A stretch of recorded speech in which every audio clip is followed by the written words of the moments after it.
Hello, everyone, and welcome to the Only Land Fan Show. My name is Kendall Lejeune, and our guest today is Michael Balcom.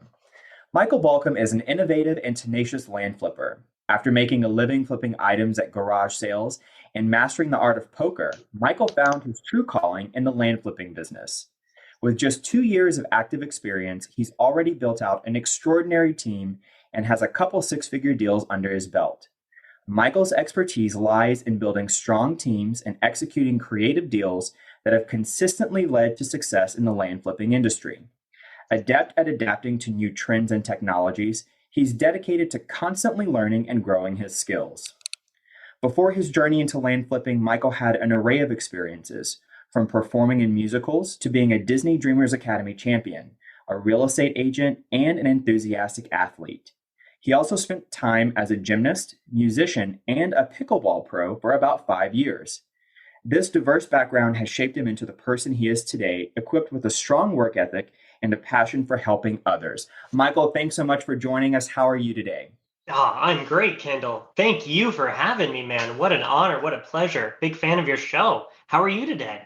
Oh, great. I'm doing well. I'm so glad that we finally got you on the show, and I'm so excited to jump in and hear. Sounds like you've got so many experiences to pull on from, and so I'm super excited to hear all about it. So let's just jump right in. Tell us, how did you get started in land flipping? Oh, man. Um, Great question. So, long-winded answer coming. So feel free to cut me off at any time, Kendall, No, please. please, do you. Do I- you. when I was about 15, 16 years old, my father loves land banking. He loves buying things and holding them for a long time. So he bought some parcels under my name when I was about 16, 17 years old. I didn't know much about it at all. He explained some of the economics behind it, and just said, yeah, I'm going to put your money into this if that's okay with you. And to be honest, my dad's my best friend. I trust him with my life. So I said, sure, Dad, go for it. So that went well. We would hold those for about 5, 6, 7 years. We'd sell them. We'd usually 10x our money on those. So they worked out very well. Um, then I got into, I know we might get onto this later on, but I got into real estate as a real estate agent at 20 years old, bought my first house at 20, got into some of the single family world, got out of that, got into the multifamily world. I was doing coaching pickleball at the time, got out of that because I ended up making so much capital from the real estate side of things. I needed to find a way to be more active with it, invested in more multifamily deals. And I've been working with virtual assistants since I was 18 years old, very accustomed to that. So the VA I was working with at the time, his name was Edmund, amazing person, great guy, from the Philippines. And I was like, Edmund, like, what are we going to do, man? You know? And he scoured around the web. We were trying a couple of different things here and there. And then he found one of the guru programs for land flipping. So I signed up for that, went through the program, just dove headfirst into it. And my first deal, we bought it for like 9,000, sold it for 27 on owner financing. My second one we bought for 15,000, sold it for 55, and I was sold on it. Um, yeah, I had one giant land deal happen just before that. Actually, that kind of solidified that as well. A friend of mine, we were coming off of the pickleball courts. This is going to blow your mind, Kendall. We're coming off of the pickleball courts. He knows I'm in real estate. I'm working on underwriting for multifamily deals, self-storage, things like that. I'm constantly talking about real estate. And he's like, Mike, I got these 6 properties I'm going to lose at tax auction, unless I sell them. You interested? I'm like, I don't know. What do you want for them? He never gave me an offer. He is a master negotiator. He's a retired commodities trader, to give you an idea. So I do all the research on it. I said, listen, we'll call him Dave for the sake of this. I said, Dave, I'll give you 110,000 and pick up the back taxes, which was about 20K in back taxes. He said, okay. I about fell out of my chair because I was ready to pay him up to 150 for it. I thought they were worth about 190 or something. I call up a developer in the area the next day. I said, hey, do you want these 6 lots? He says, yeah, I'm interested. I'll call you back the next day. I said, okay. He calls me back the next day. He says, I'll give you 240 for everything. I said, oh, okay, that'll work. And Wow. yeah, tell me about it. So that kind of made me think there's more to land flipping than buying something and holding it for 5 to 7 years.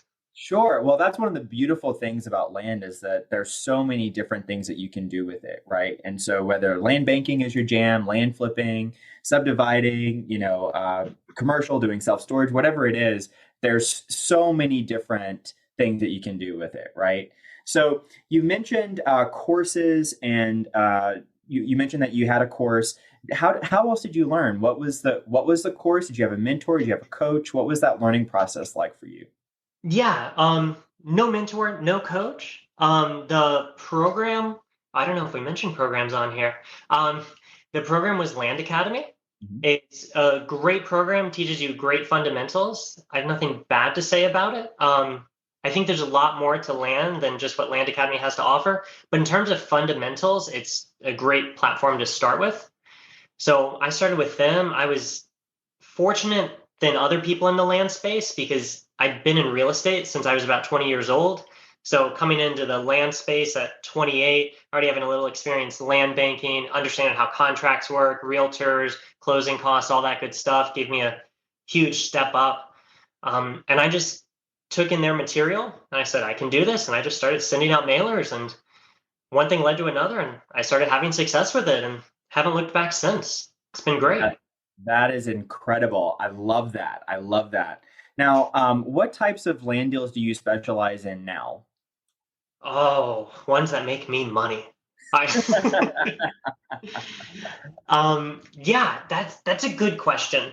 I don't have a good answer for you. I wish I did. It is something we should get more specialized at. My team right now, I have somewhat of a large team. I have like 8 or 9 people um that work for me at this point, and we just blast out marketing like crazy. So we really just, if we're doing a creative deal, we're kind of looking for like a $30,000 spread. If we're doing a typical buy and then flip, we're just looking to double our money, 2.2 exit, things like that. So I think we might be better investors if I'm like, we only touch 5 to 10 acre parcels in this area or something, or we only subdivide deals. But at this time, we don't. We're kind of a jack of all, master of none, and just Yeah. swimming upstream the whole time and enjoying it. Yeah, well, especially in, sort of when we're in a situation where the market is shifting and we're not really sure where the dust is going to settle and that type of thing. I know a lot of people that will go wide and just take what comes and then just make whatever comes along happen, make it work. And so it sounds like that's what you're doing. And with a team of 8 or 9 people, obviously you're successful at it. So congratulations. That's awesome. Thank you. Um, so, can you talk about what's the largest land deal that you've ever done? Oh, okay. The largest land deal we've ever done was actually that first one I told you about. That was about around 100K spread. We have one that I was so excited to talk to you about before this meeting that was supposed to close last week, and now it's going to close the end of this month. And that one we're looking at about 185K spread, 185K net we're bringing in there. So that'll be a next very large one that just came to fruition. Yeah. Yeah, that's fantastic. And can you give us any kind of details about that deal? Is it a subdivide? Is it just a straight flip? It's a straight flip that comes with a story. It was Perfect. all We love stories. well, good. Grab some popcorn. I think this is a good one. Maybe it's a horrible one. I could be a horrible storyteller. We'll find out. But we sent out mailers. That's originally what we did. Now we're primarily in texting, but originally we did a lot of mailers. This one comes back, and we're looking at it. The lady wants 100,000 for it. We want to give her 60,000 for it. We're not 100% sold on it. It's actually 6 parcels. Um, 3 parcels on both sides looking at each other. 4 of the 6 parcels are landlocked, but if you buy the first 2, then you're good to go because then you have access. And it's right in the heart of the city. Like right across the street is the government's office. Wow. So yeah, it's a good location. It's a location you'll also get yelled at by the county if you don't cut your grass. Experience talking on that one. Um, but yeah, she comes to find out, I live in Fort Myers, and she has a winter home here in Fort Myers. So we're negotiating on the phone back and forth, back and forth. Of course, as you know, you find out these people's mailing addresses, you can find some other properties they have. And I see she has a property here in Fort Myers, and I just say, do you travel like in the winter to Florida? She's like, yeah, I'm in Fort Myers. I said, why don't we meet in person and talk about this? And I mean, we have been going back and forth on price. Um, she finally came down to 90. We came up to 70. I'm just trying to get this deal done. And at the time, I'm like super swamped at the time. So my father says, hey, I'll go talk to her if you want to. I said, great, Dad, I'd love that. She wants to meet at a very safe, secure place. So she picks a Costco. So we go to a food court at a Costco. I mean, this is like where you buy hot dogs for like $1.50, Sure. That's it. Yeah. Yeah, like you're definitely safe there, but not where you think you would do like a six-figure negotiation. And my dad's talking to her, and he says, listen, how much do you need to get this done? She's like, oh, well, I really want to have at least 90. And he's like, would you do 75? And they're going back and forth, back and forth, back and forth. And then he finally says, and he has a printed out contract at the time that he's handed her at 70. And he says, what will you do so we can sign it right now and put this behind us? And she said, 80,000, and you got it. He said, fine. Pulls out a blank purchase agreement, writes in $80,000, hands it over to her. And she says, okay, I'll have to talk to my husband about this and think about it. And he says, wait, what do you mean think about it? Like, what is there to think about? Like, you just said this is the number that it would work.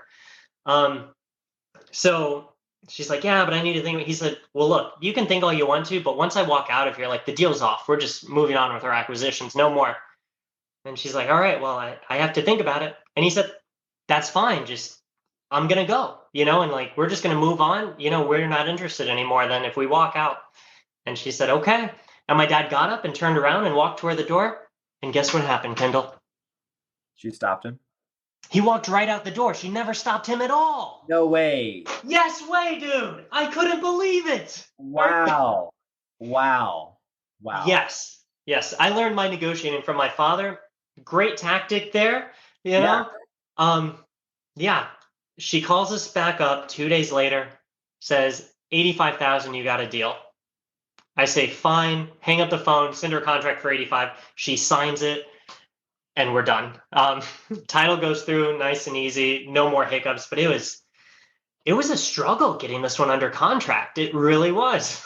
Yeah, some of them are like that. And especially if they've had the property for a while or they just have a certain number in their head, and so that's where, I mean, it pays to take out all of the big guns in the negotiations, but still sometimes they go that way, where they literally just need a minute to like sit with it and then, they'll come around. Wow. So when is that one supposed to close? That one is supposed to close last week. There's some miscommunications amongst title companies. And now it's been extended one more month. So it's going to close at the end of this month. Well, at least there's some light at the end of the tunnel. I know that, this, but, it's kind of par for the course to have delays in closing. But especially when you've got profit that big, like, yes, I'm sure it's nerve wracking. So, I know that you have a background in real estate before you got into land flipping, but what were some of the challenges that you had when you first started the land business?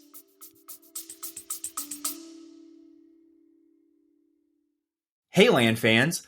Looking for your tribe of serious land investors? Join thousands of your fellow land lovers in the OnlyLandFans Facebook group. We're talking real deals, expert strategies, and game-changing connections you won't find anywhere else. This isn't just another real estate group. This is the community where land investors come to level up. Join us at onlylandfansgroup.com and join the conversation today. That's onlylandfansgroup.com. See you there.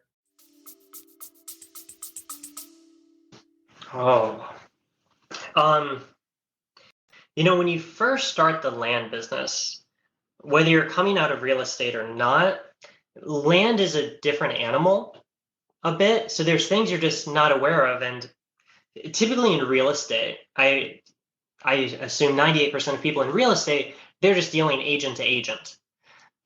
We are now dealing direct to seller, direct to owner.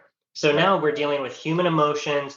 We're dealing with things coming up. We're sometimes dealing with people in tough situations. I mean, sometimes when we're buying this land, we're getting a good deal on it, but we're getting a good deal on it because these folks need cash now because of a situation they're in, which is sometimes hard to deal with. Um, so I think some of the bigger struggles is just knowing how to talk to people. It wasn't too bad on my side, luckily, but then it's one of those things, once you get it under contract, now what? You know? And it's like, oh, take it to a title company. Okay, you find a title company. Now what? And then title companies asking you questions, or saying, oh, the legal description needs to be redone. You have to get a survey. A survey? What do you mean a survey? I've never had to get a survey for a house I bought. Wait, what's a survey? Where do I get a survey? Like, what do you want? I'll fill out a survey right now. Is it a good deal? Yes, I want to buy it. Here's your survey. Like, what do you mean get a survey? Right, right. So, yeah, just run into a couple issues like that. My second deal we ever had, when I was actively flipping, this came from off a mailer, bought for 15, sold for 55. I actually ended up buying a property from this gentleman, and comes to find out, he actually lived across the street from the piece of land. Next to this piece of land lived his mother. And he did not tell his mother he sold this property to us. So he sells it to me. I get a great agent in the area to list it for me. The agent lists it. Agent goes out there with buyers. Every time buyers go out there, neighbor comes walking out, the mom saying, get off my land. This isn't your land. Um, One time my agent goes out there with some buyers and this lady starts yelling, and he doesn't hear her at first, just keeps walking around. The lady keeps yelling. He turns around and she has her hand on her hip at the time, and she says, you're lucky you turned when I called your name that second time. I was about to pull my gun and shoot. And it's crazy. And my guy, this is out in Tennessee. My guy's a good old boy. And he said, ma'am, it's a good thing you didn't. Because if you did, I would have pulled mine out, and I guarantee I'm a better shot.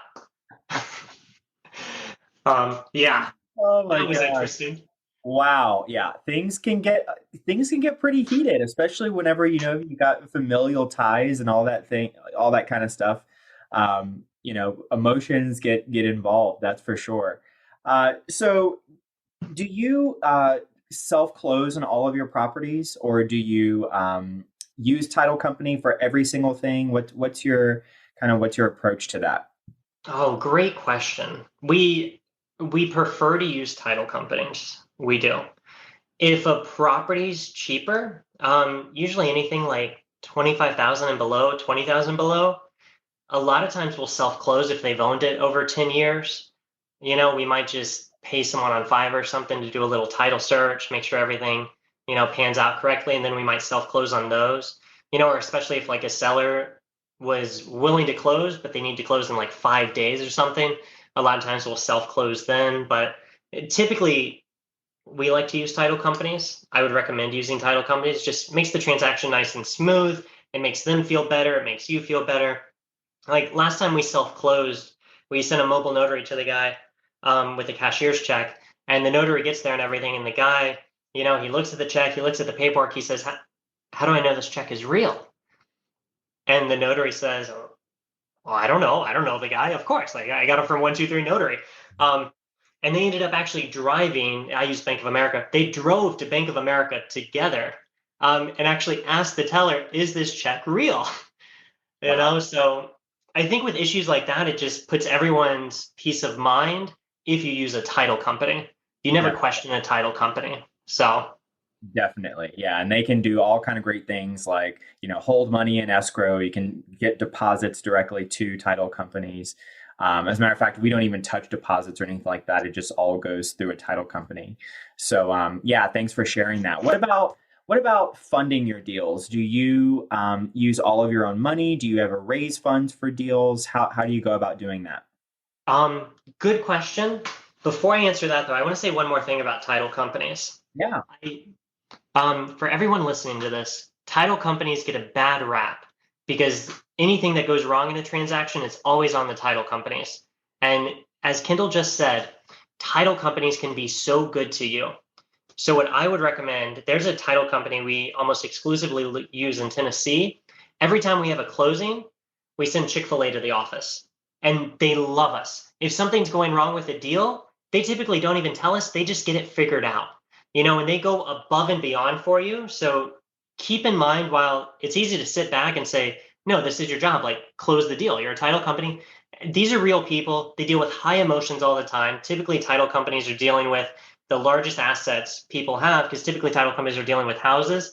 So like treat them with respect, treat them like they're human beings, and like reward them for them helping you out because they will go above and beyond for you if you treat them like a person. So I Yeah, just want to and throw that out there.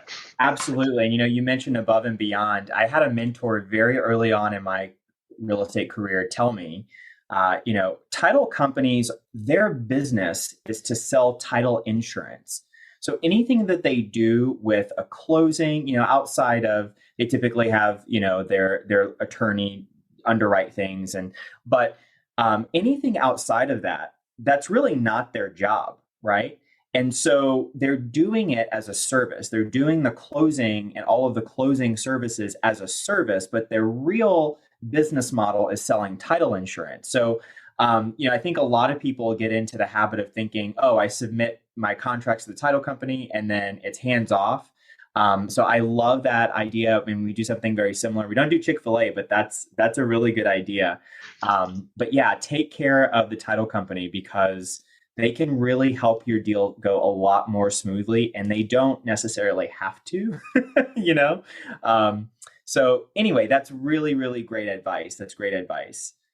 Yes, and keep in mind too, like title companies, they have access to documents a lot of us cannot easily get. So if you start doing nice things for them, then you can also just give them a call and say, hey, I'm thinking about buying this property. Is there anything fishy going on here or seems a little too good to be true? And a lot of times too, they'll do like a preliminary search for me, or they'll just see if they can find an easement or anything else going on, which is something if anybody called them out of the blue, they would not do that for them, but it's one of those you pick them up, and it's, hey, Kendall, oh my gosh, how are you? How is life? How was your vacation? Yeah, Like you want them to treat you like family because they are family and they're like a huge part of your business. absolutely. Great sage advice there for sure. So funding your deals, how do you go about doing that? Do you self fund or do you raise funds? How do you do that? Currently, we have self-funded everything. Very fortunate that way. We have self-funded.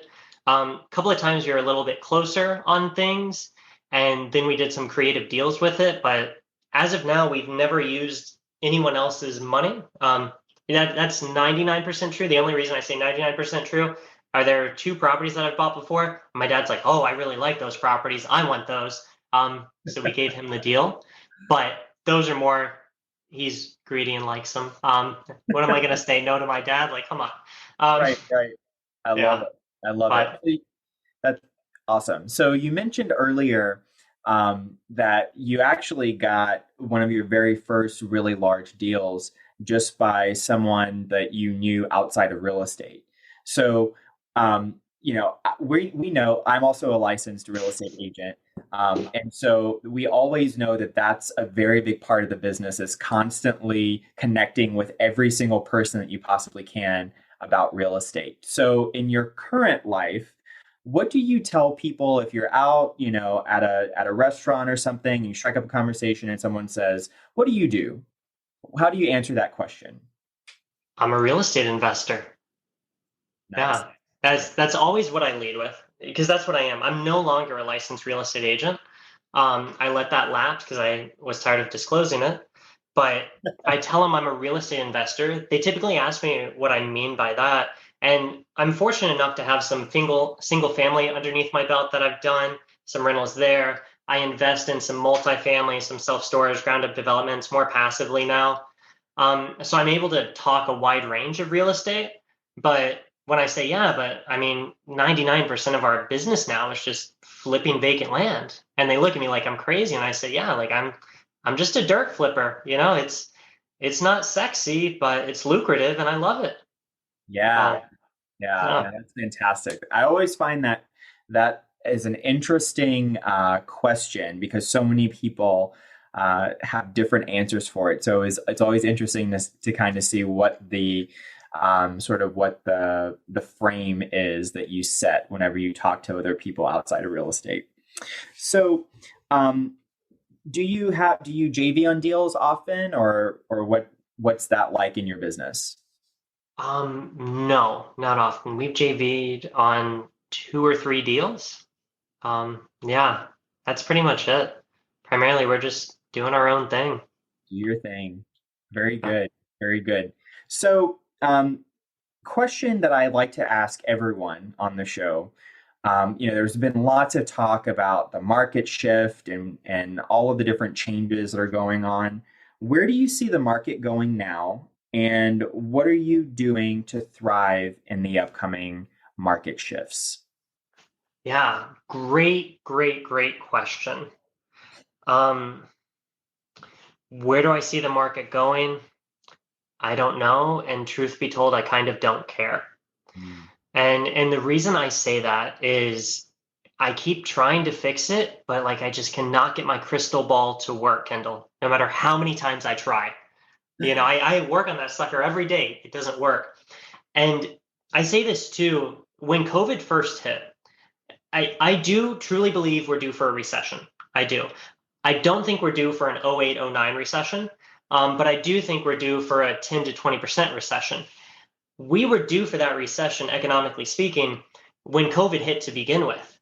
I thought COVID would be the catalyst that would start all of this. So when COVID hit, I sold off some of my single families. I'm like, oh no, it's going bad. Cash is going to be king. I want to sell these off right now. And I did that. Oh, I am such an idiot, Kendall. Do you know how much those have gone up in value? You know how much rents have gone up on those too? Yeah. So, it's one of those things like you kind of learn your lesson. So now, do I think we're due for a correction? Yes. Am I shocked a correction has not come already? Yes. Am I seeing sales start to slow down a little bit? Yes. We're starting to pick up more acquisitions. Sales are slowing down a little bit. More people are starting to get owner financing. Do I think there's like madness going on in the world right now and like a lot of crazy things? Absolutely. Do I let it affect me? No, I keep my head down and I just keep trucking forward because I don't think you really have anything else you can do. That's it. Yeah, that's great. Very good stuff. So, a little bit about nuts and bolts now.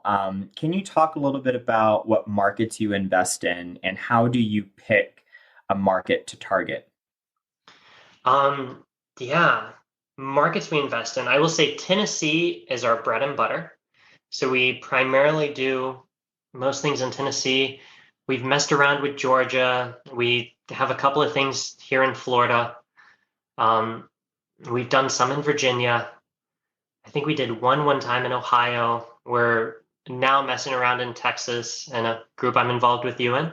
But I know nothing about Texas. Non-disclosure state challenge. Tried texting Texas, didn't work out for us at all.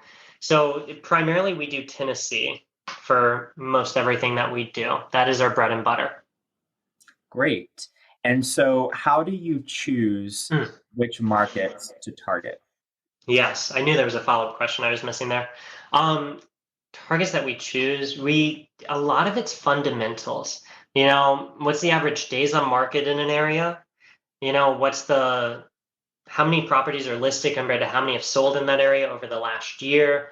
Some simple metrics like that. And then a big one we look at is price point. Are these properties selling for 50,000 and up? We don't I mean, like you had Drew on here a couple of weeks ago, and part of me is so jealous of Drew because Drew has like 20 million parcels he owns, and they're all in owner financing. But they're smaller parcels. But he just has this amazing cash flow coming in. We've kind of gone the other way, and we go after bigger deals. We really want like a 30K spread on everything we do. So if we're going to target a market, if properties are selling for 20,000 in that marketplace, there's no way we can really get a 30K spread unless I can come up to you and say, hey, Kendall, if you give me $10,000, I'll take your property. How's that sound? Don't have to pay taxes anymore. And if you find one of those, please let me know immediately. Yeah, I will JV on it, man. Oh gosh, yeah. So, what's your favorite marketing method? You mentioned mailers. You mentioned that you tried your hand at texting in Texas, but how are you marketing from an acquisition standpoint right now? We text, period. We text. Um, we're starting to roll out some email email soliciting once we get their email address from texting.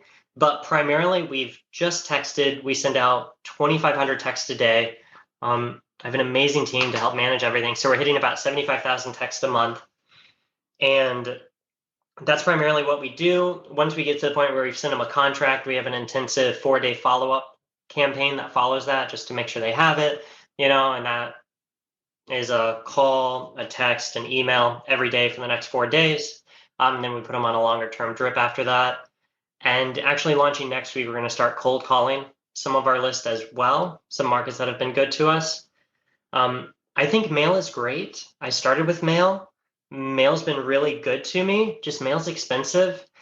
Ideally, we're working on slowly building out the funnel more. So we are kind of hitting all different marketing channels, mail, possibly RVMs, cold calling, texting, maybe some Facebook marketing, some PPC, something like that. But right now, texting is 99% of everything. Yeah. And what are you finding from a ratio standpoint? Like this number of text for this number, like to one contract. Are you sending out X amount of text for every one contract that you're making? Oh, good question. So we messed up a little bit. We were getting about one contract in every 5 to 6,000 text. We then increased our texting ratio, increased our output. And with that too, some of our quality dropped off a little bit. So then our conversion, instead of about one in every 5 to 6,000, it was about one in every 8 to 9,000. So it went down a little bit. We had some misalignment of interest in the company that I had to work on. All good things. Everybody in the company wants the same thing, but you just want to make sure commissions and things like that are aligned. So now we're at probably about one in every 8,000, and we're working on getting that number down as we speak. Yeah. That's great. And so, what are you using? What platform are you using to text right now? Launch control. Excellent. Very good. Yes. Yeah. I have an affiliate link, Kindle. This is my chance. Launchcontrol.us ? ref = Mike B. Sign up. If you sign up for that, shoot me an email. I'll give you some templates or something, whatever you want. Yeah. Might as well plug that now. Unless Kindle's plugging it, then sign up for his, of course. Nice little plug there. Very good. So, kind of staying in the same vein of technology, what are some of your favorite tech tools right now in terms of like CRMs, that type of thing? Oh, okay. So we're starting the migration process in CRMs. Oh, love. Um, yeah, it's going to be a journey, my friend. We've been using Airtable. Okay. Love Airtable. Airtable's been really good. We are getting too big for Airtable.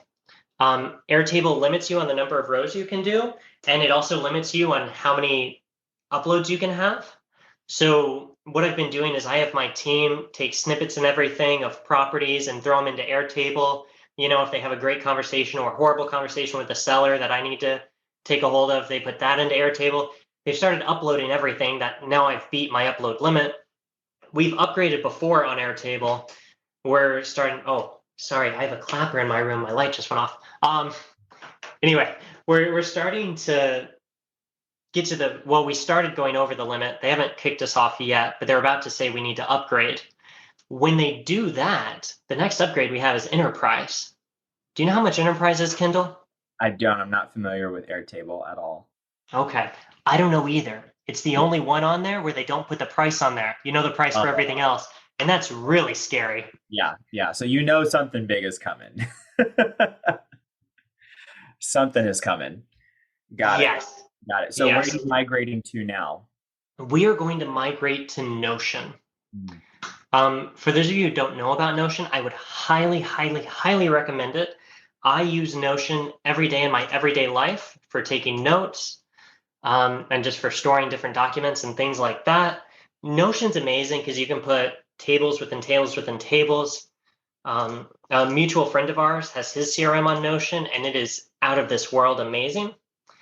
So we're going to migrate to Notion because it doesn't look like we're ever going to have an issue moving forward with Notion, where I think we're going to continuously outgrow other CRMs that are out there on the market.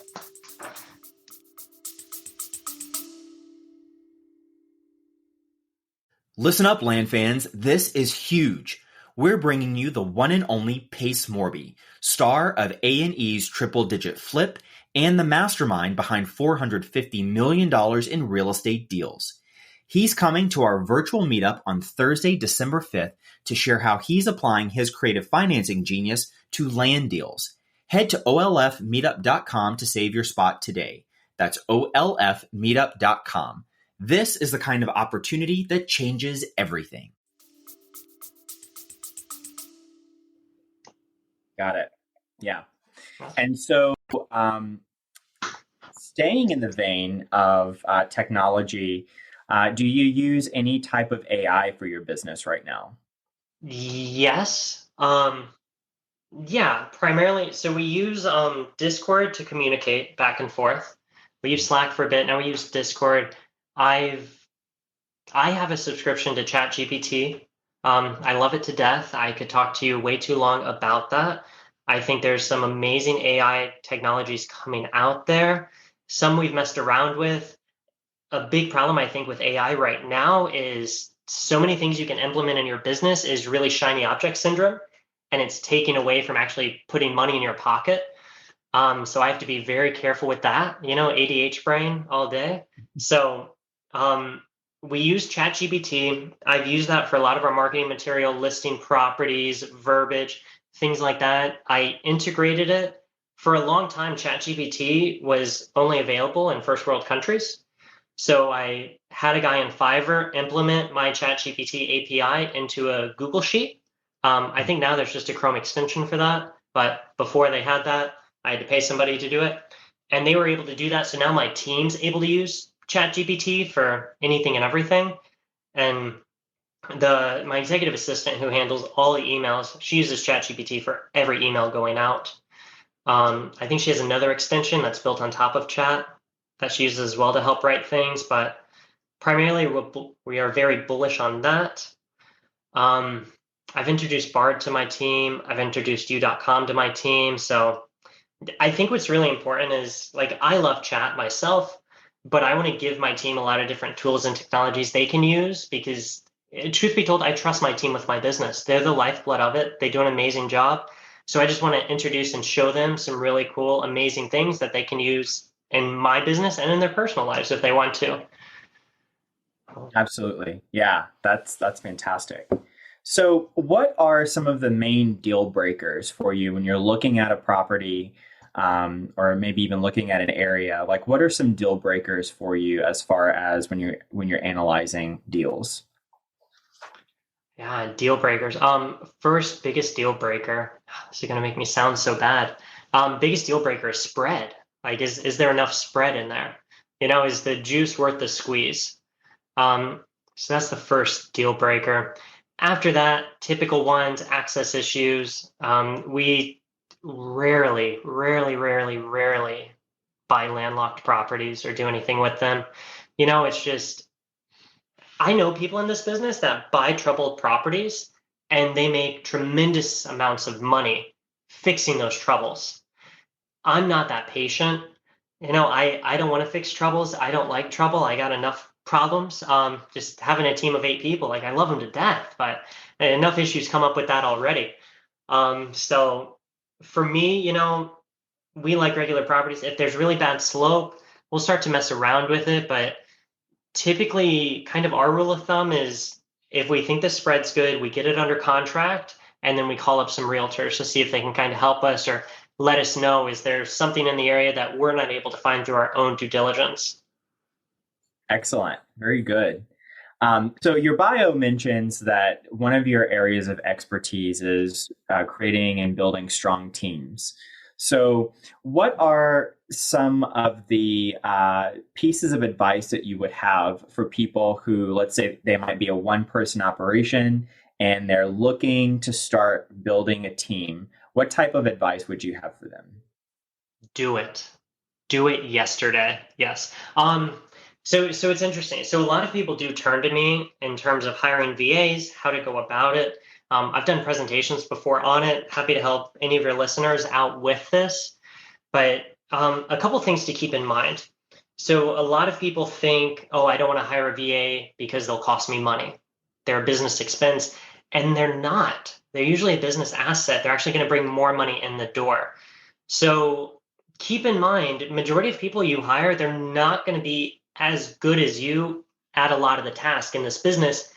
But if they're 60 or 80% as good as you, I was on a call with Ajay Sharma the other day. Ajay is amazing. I don't know if you've had him on here yet, but Oh, I'm sure yes, you will some. Ajay is the man. Yeah. Yes. Yeah. And Ajay said yesterday in a meeting too, um, he said, if you can get someone 80% as good as you, do it. And then get two of them. And now you have 160% of you. And Yes. I love that. That's fantastic. Absolutely. Yes. So I would get VAs.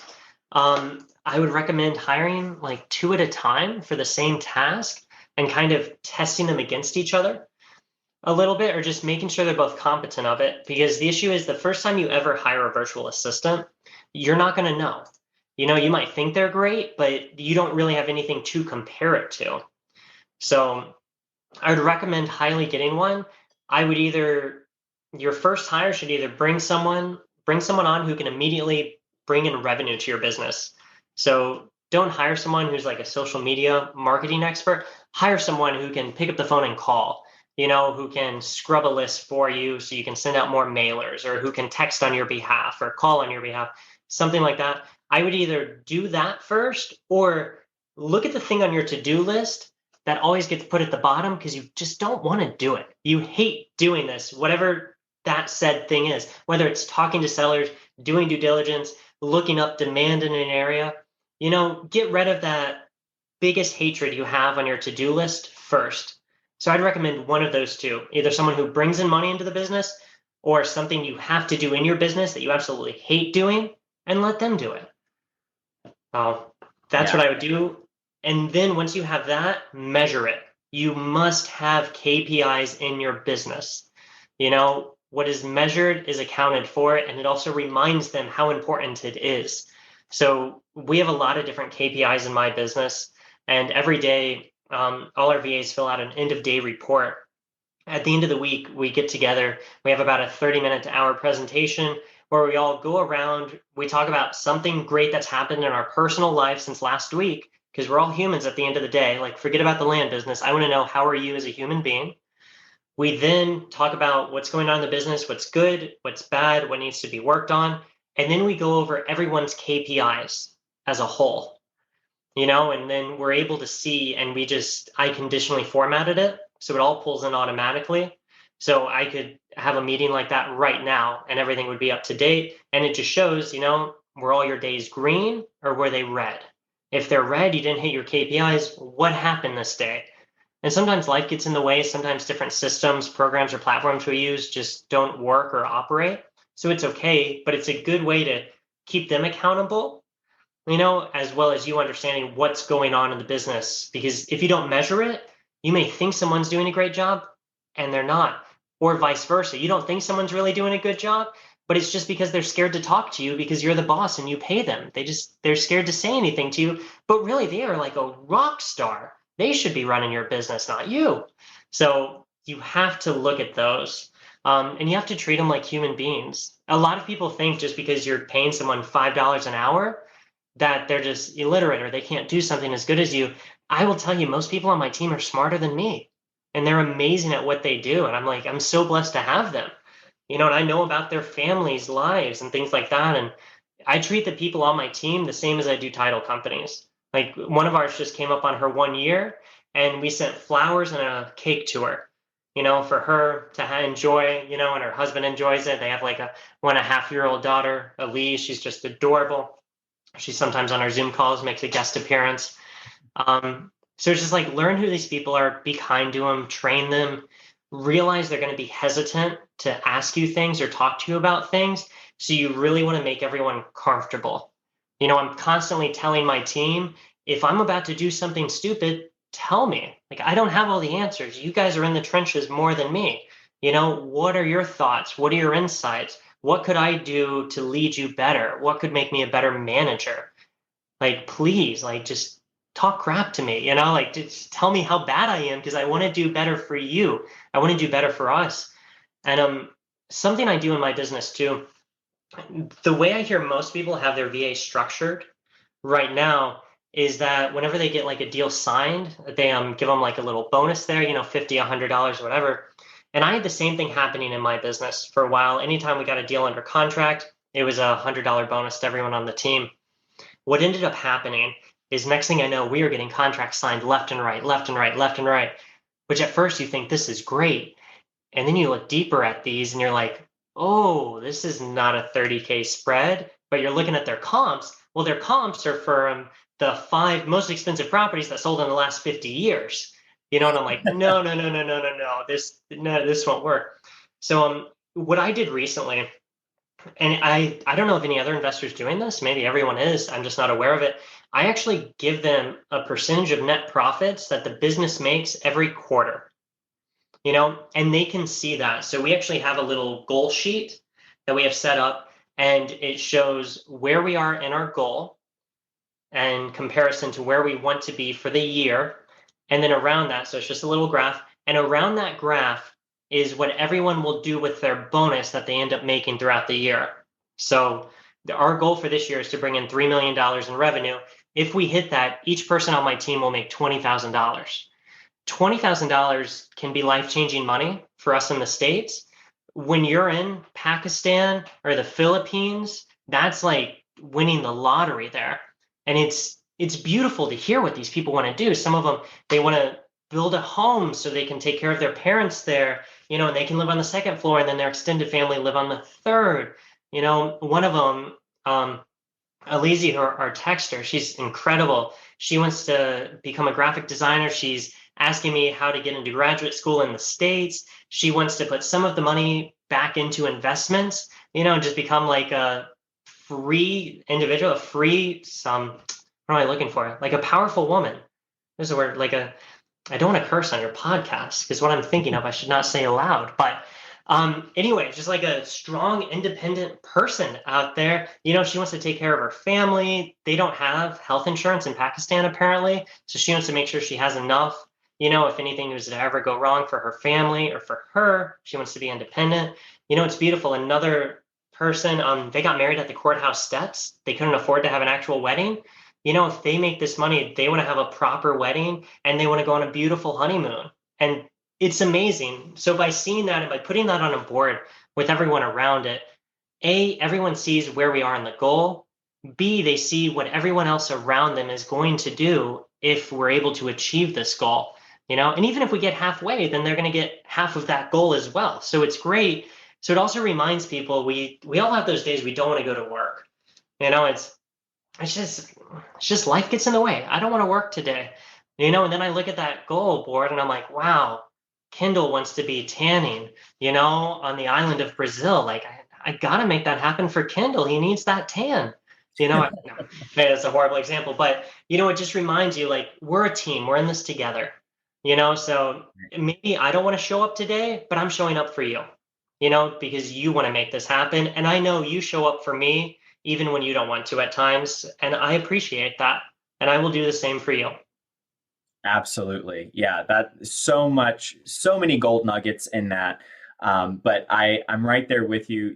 I think extraordinary things happen when a team has a shared vision and they all, have ownership of that shared vision. That's when truly magical things happen. It's one thing to say, let's all just work hard to hit a bottom line. But whenever, they have a personal connection to it and it sort of creates their why about what they're doing with their vision, some truly special things can happen. So that's very cool.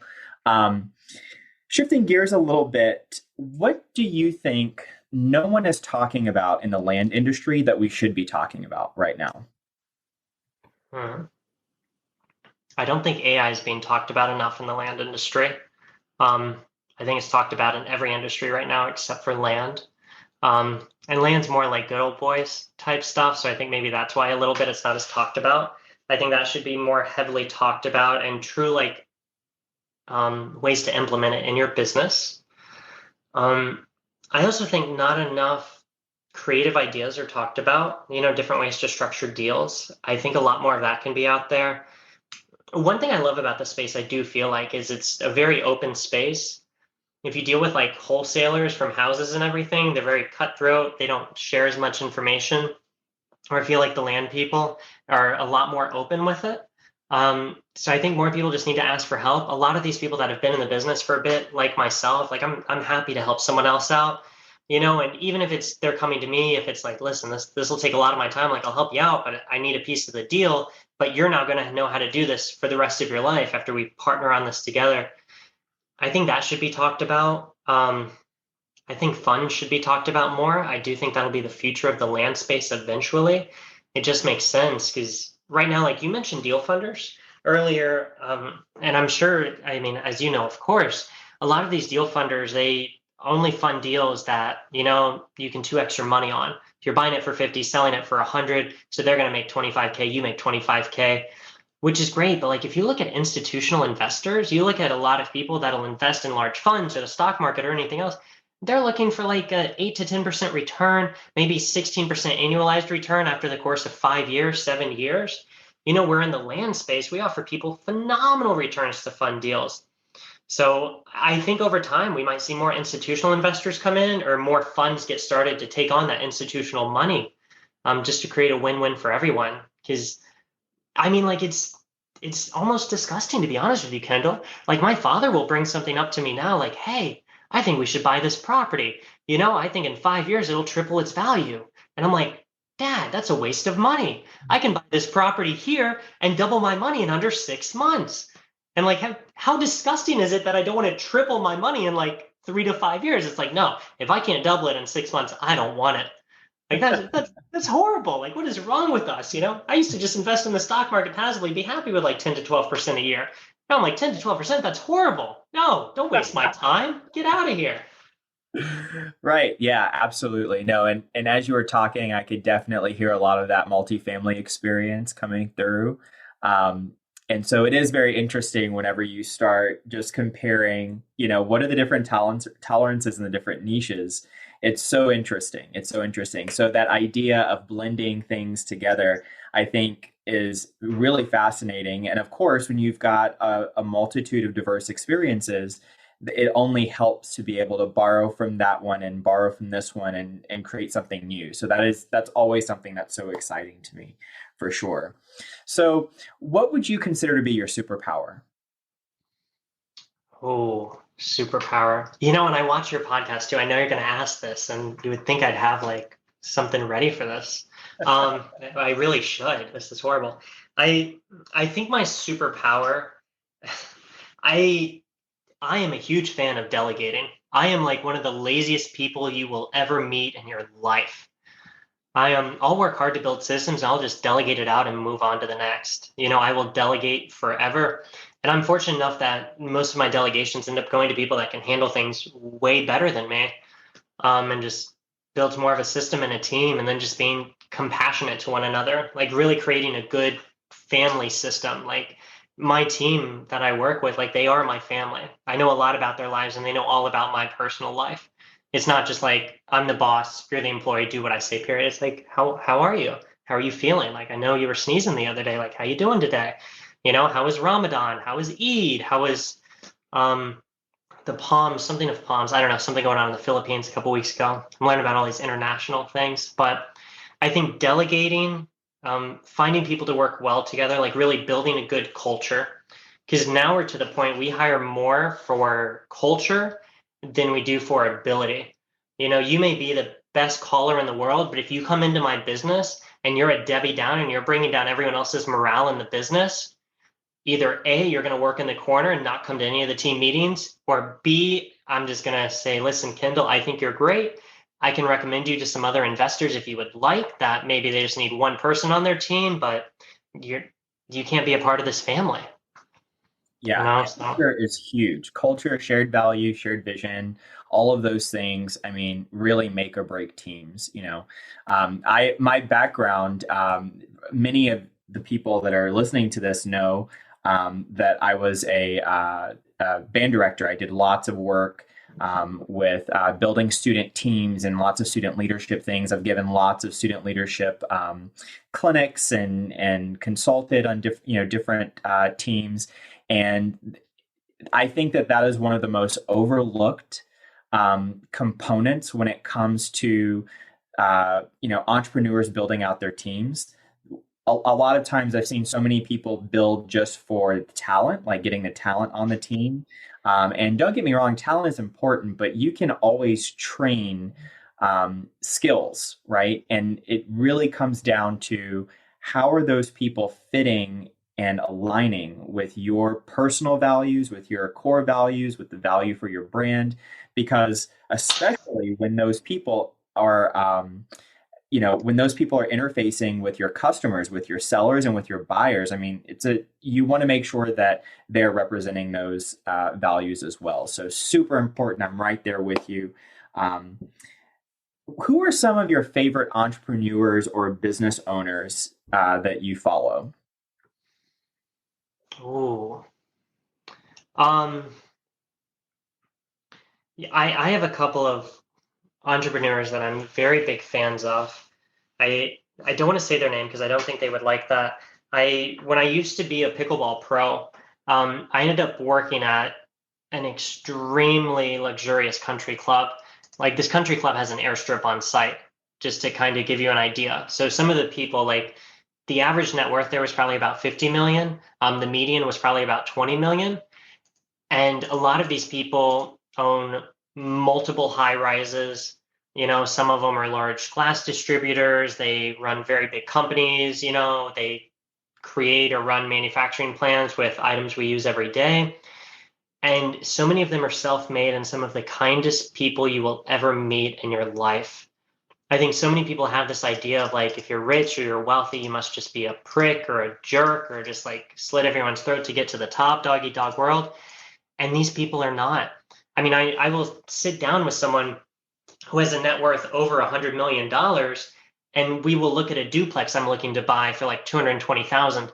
And he's asking me great questions on it and taking the time to sit with me. And it's like this is pocket change for this guy. This is nothing. So I have a lot. I'm very, very fortunate to meet a lot of these people through pickleball and just pick their brains about real estate and some other things. So they're there. I'm a big, big fan of Warren Buffett and Charlie Munger. I really like both of them. Poor Charlie's Almanac, I think, is phenomenal, a must read for so many.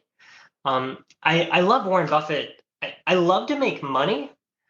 I don't like to spend money as much. I'm very frugal. I put most of my money just into more assets. I think it drives my girlfriend crazy that I don't want to live more luxuriously. I'm like more like let's cook at home. Let's just get, back of the airplane, very cheap. We can fit all our stuff in a carry-on. We don't need to pay for a checked bag. Um, yeah, don't travel with me, Kendall. You'll hate it.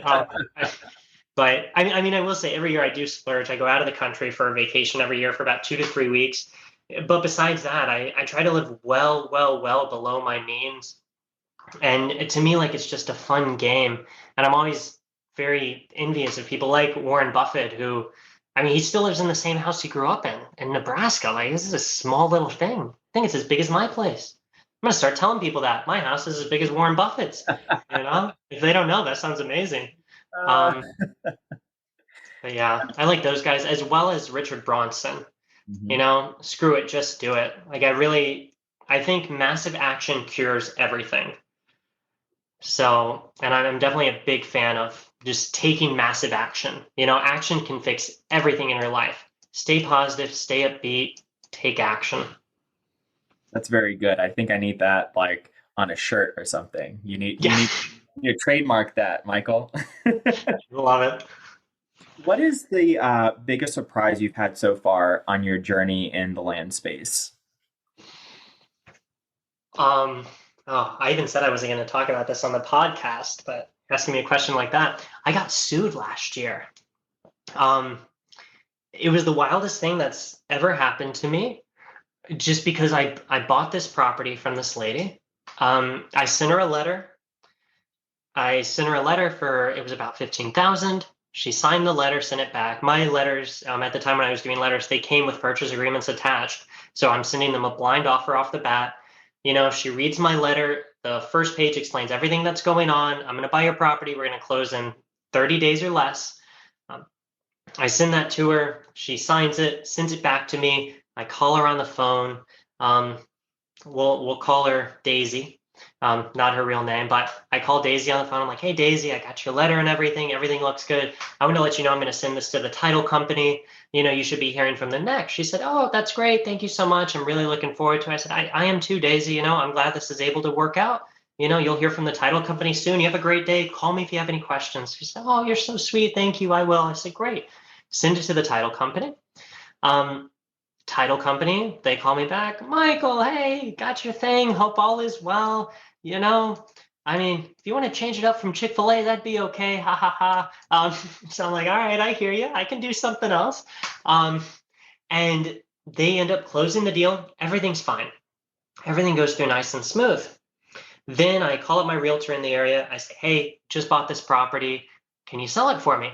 He says, a friend of mine's a developer. He's actually looking for a parcel just like this. Is it okay if I just bring it to him first before I put it on the market, see if he'd be interested? I said, yeah, of course. I don't care.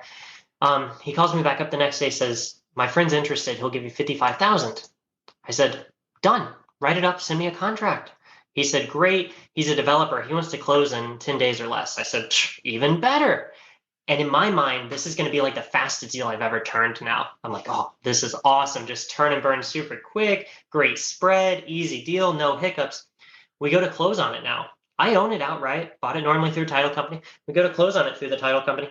2 days before closing, title company calls me up and says, hey, we can't close this deal. The title's cloudy.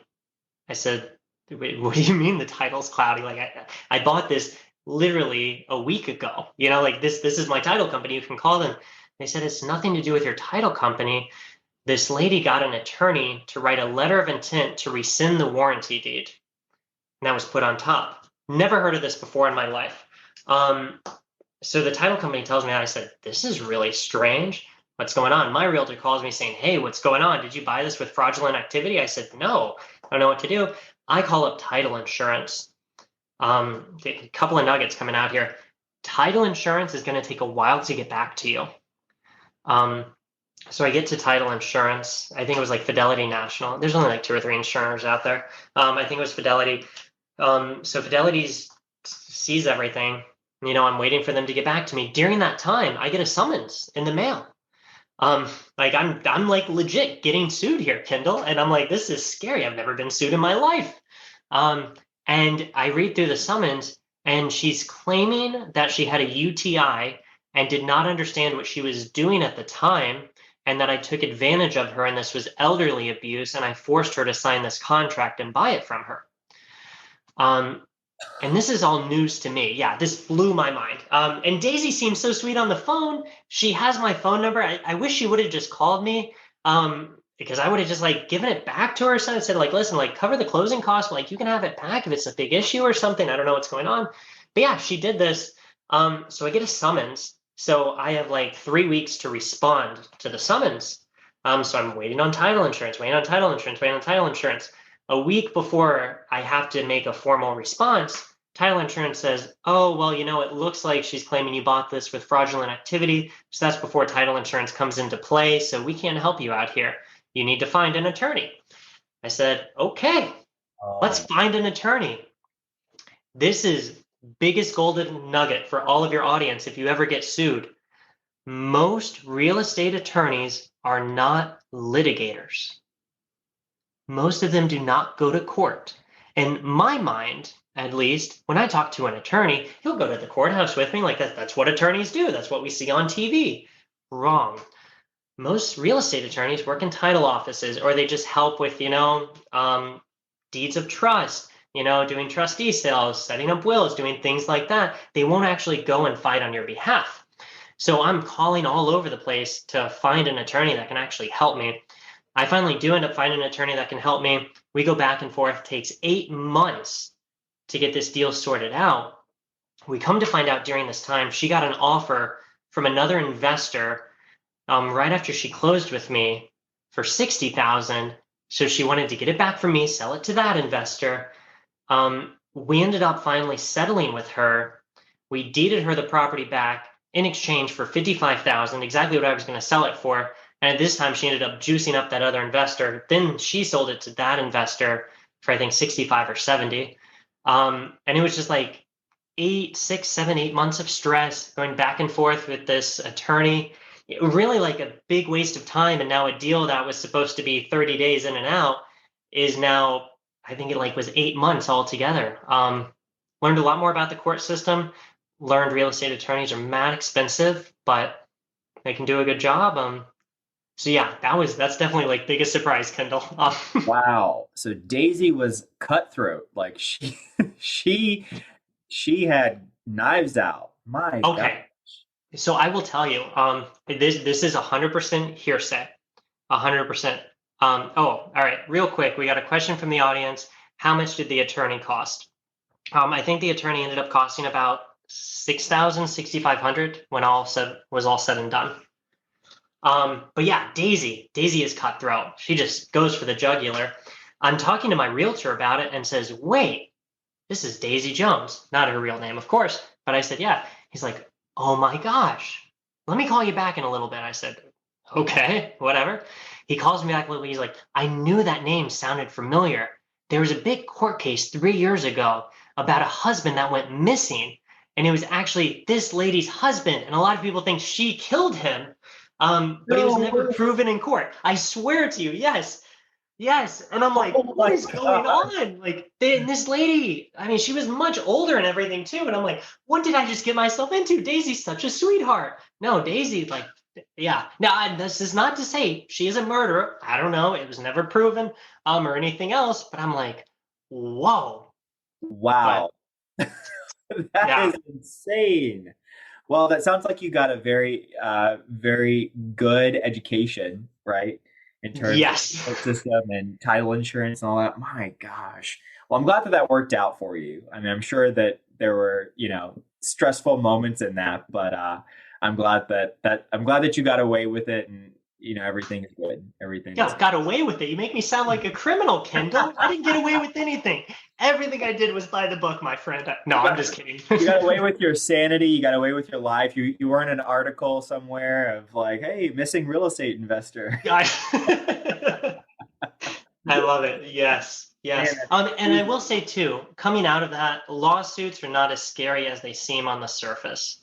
Mm. In my mind, I think like whenever you think about getting sued, and maybe this is just my ignorance, I'm like, oh my gosh, I'm gonna go to jail. I'm gonna go to prison.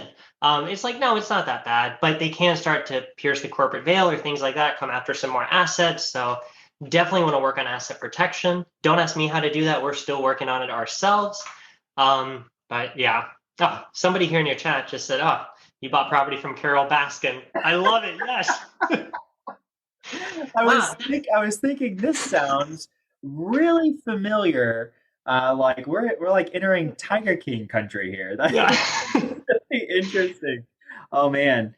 Wow. Okay. So wrapping up here, I'm interested to hear what is your biggest passion or goal you'd like to achieve at this point in your life? Oh, biggest passion or goal I'd like to achieve at this point in my life. Um, I'm gonna be honest with you, Kendall. I've had an amazing, amazing life. I really have. I was a band kid growing up, saxophone for 7 years, jazz band, woodwind captain, played poker for a living for a while before I went to college for academics. I've never had a regular W-2.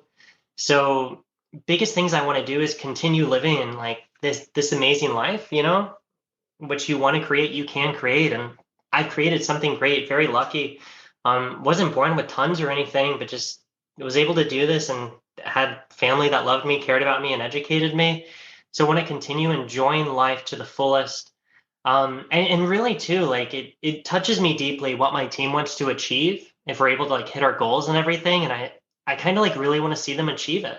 like at this point, I'm kind of going to work for my team more than I'm going to work for myself, as weird as that sounds. But yeah, I love to learn, learning about subdivides right now, some different entitlement plays, which is cool.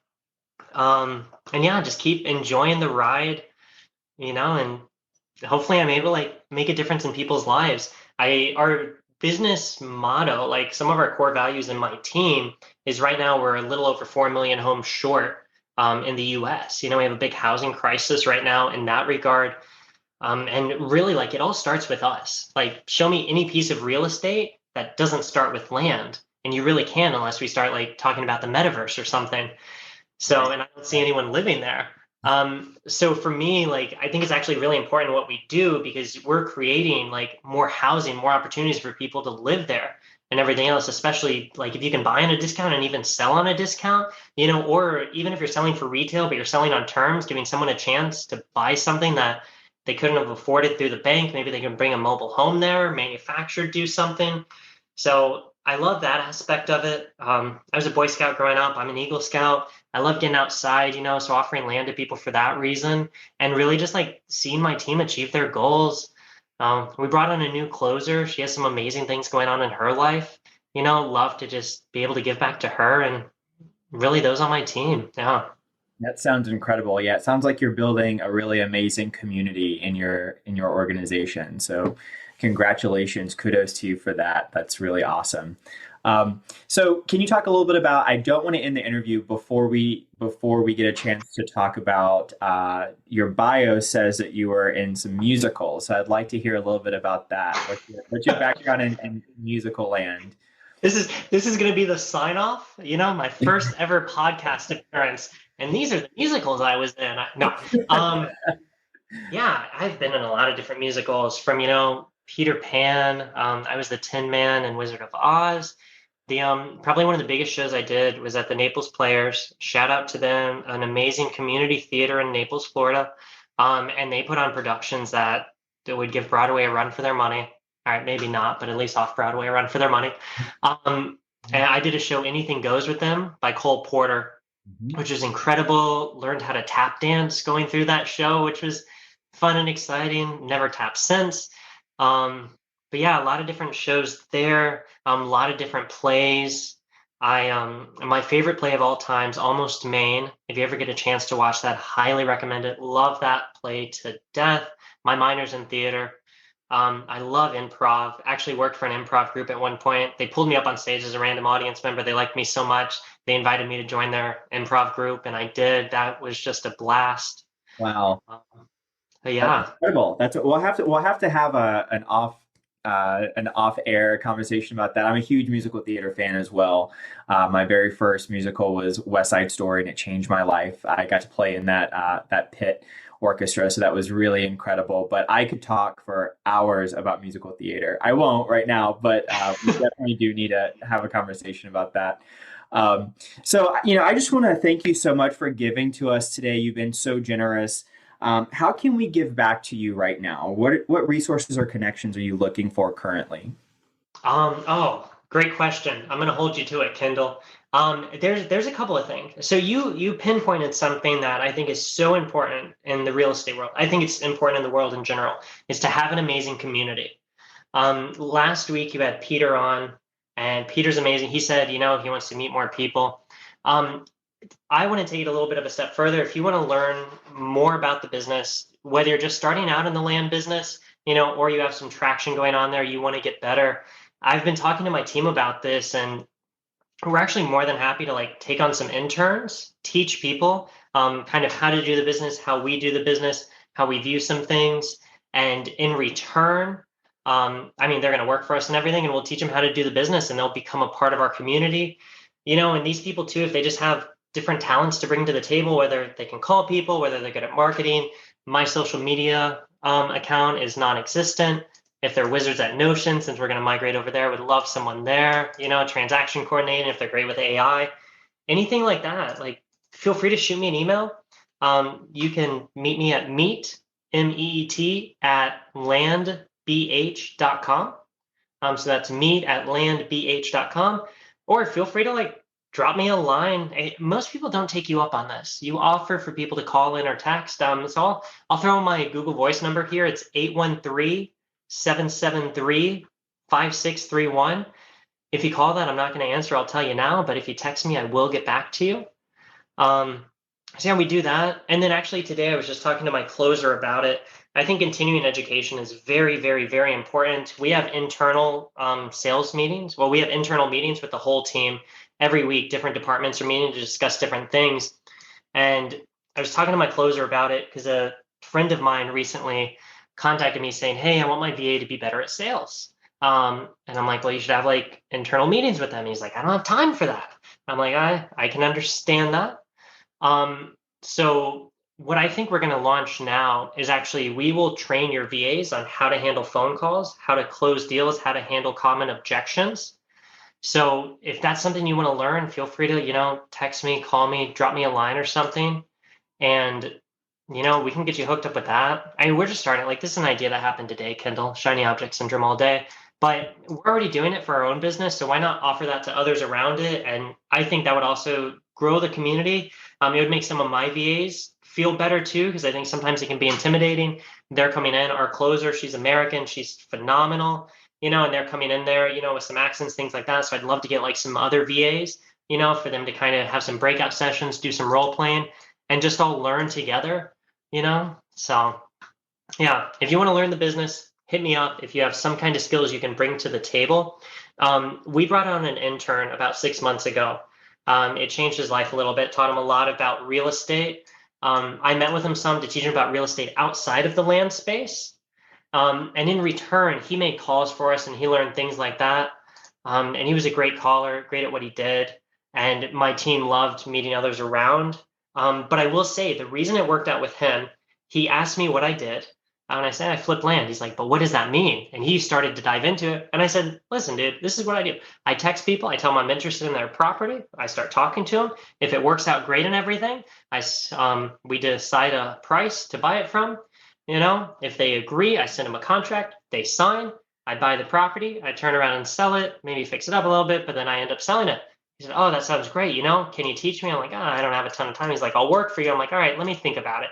And I put it on the back burner. Wasn't thinking much about it. A week later, he calls me on the phone. He's like, Mike, hey, I have a big problem, man. I have a really big problem. I said, Chris, what's going on, dude? What do you mean a big problem? He said, I was thinking about what you told me about texting people and all these things.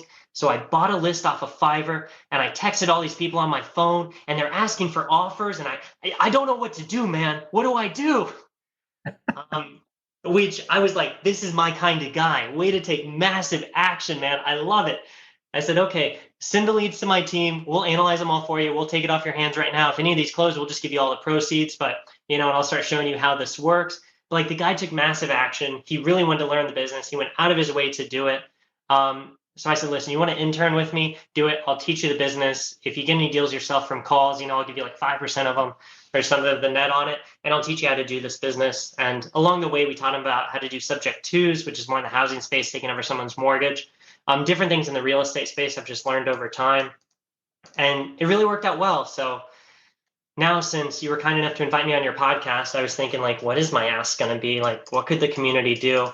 And I love having a community. If you have social media skills, Notion skills, AI skills, you understand how to read code, you understand how to do marketing well, you want to cold call some people, you want to do anything, hit me up.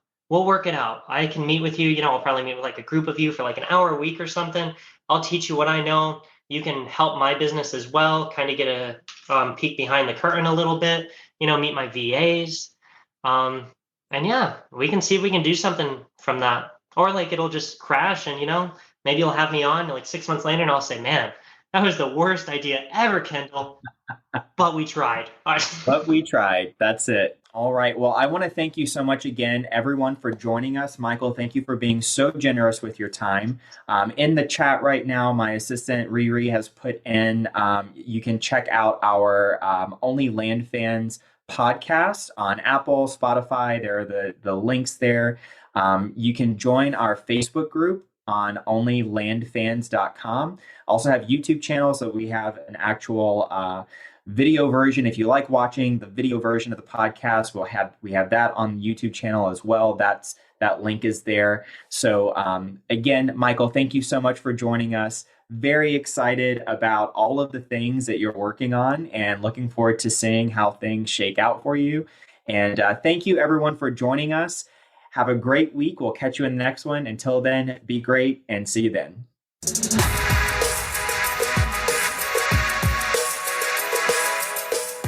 If you're interested in hearing from other seven-figure land flippers about how they've started and run their businesses, then join us at OnlyLandFans.com.